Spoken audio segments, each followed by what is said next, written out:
Danish is a pastry menu that is a thin layer of dough, alternating with thin butter.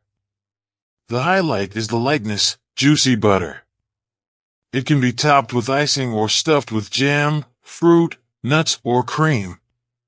Danish is a word that means something related to Denmark. But did you know that the origin of Danish pastries is not in Denmark? It was also caused by a mistake.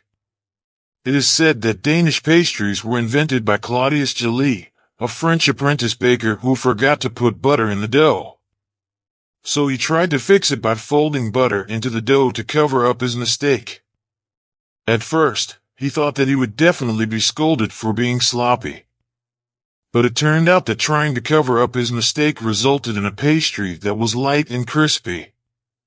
His colleagues praised that this baked pastry was the lightest that France had ever had. Gelée opened a cafe in Paris in 1622 and served this pastry called 1,000 Leaves. His pastry was very successful. Later, it was expanded to Florence, Italy. People there called this type of pastry folded pastry. Later, this pastry spread to Austria. Finally, it reached Denmark.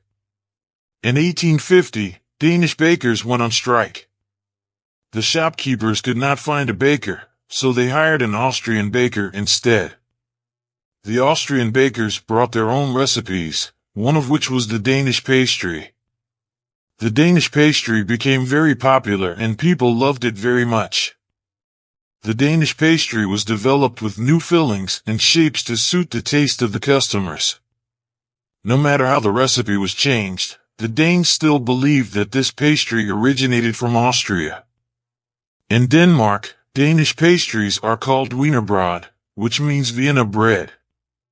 As for where the name Danish pastry came from, some people guess that it may be because Danish bakers emigrated to many countries and the Danish pastry recipe came with them, so people all over the world call these pastries Danish pastries.